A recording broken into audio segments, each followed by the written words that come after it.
First reading, Revelation chapter 3 verse 1 to 6, 14 to 22. Write to the angel of the church in Sardis and say, "Here is the message of the one who holds the 7 spirits of God and the 7 stars.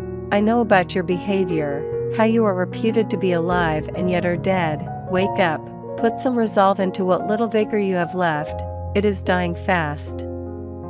So far, I have failed to notice anything in your behavior that my God could possibly call perfect. Remember how you first heard the message. Hold on to that. Repent. If you do not wake up, I shall come to you like a thief, and you will have no idea at what hour I shall come upon you. There are a few in Sardis, it is true, who have kept their robes unstained, and they are fit to come with me, dressed in white. Anyone who proves victorious will be dressed, like these, in white robes. I shall not blot that name out of the book of life, but acknowledge it in the presence of my Father and his angels. Let anyone who can hear listen to what the Spirit is saying to the churches. Write to the angel of the church in Laodicea and say, "Here is the message of the Amen, the trustworthy, the true witness, the principle of God's creation. I know about your activities, how you are neither cold nor hot. I wish you were one or the other.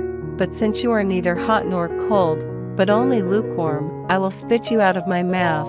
You say to yourself, 'I am rich, I have made a fortune and have everything I want,' never realizing that you are wretchedly and pitiably poor, and blind and naked too.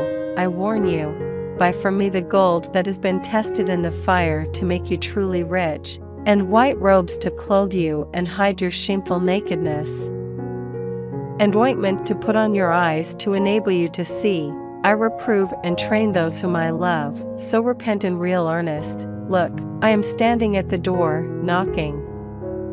If one of you hears me calling and opens the door, I will come in to share a meal at that person's side. Anyone who proves victorious I will allow to share my throne, just as I have myself overcome and have taken my seat with my Father on his throne."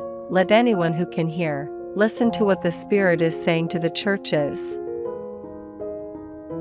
Responsorial Psalm, Psalms chapter 15 verse 2 to 3, 3 to 4, 5.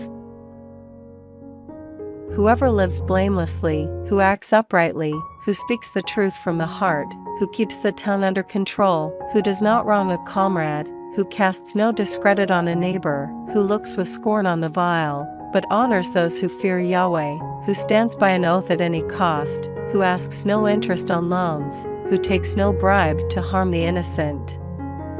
No one who so acts can ever be shaken. Gospel, Luke chapter 19 verse 1 to 10. He entered Jericho and was going through the town, and suddenly a man whose name was Zacchaeus made his appearance. He was one of the senior tax collectors and a wealthy man. He kept trying to see which Jesus was, but he was too short and could not see him for the crowd, so he ran ahead and climbed a sycamore tree to catch a glimpse of Jesus who was to pass that way. When Jesus reached the spot, he looked up and spoke to him, "Zacchaeus, come down. Hurry, because I am to stay at your house today." And he hurried down and welcomed him joyfully. They all complained when they saw what was happening. "He is gone to stay at a sinner's house," they said. But Zacchaeus stood his ground and said to the Lord, "Look, sir, I am going to give half my property to the poor, and if I have cheated anybody I will pay him back 4 times the amount." And Jesus said to him, "Today salvation has come to this house, because this man too is a son of Abraham.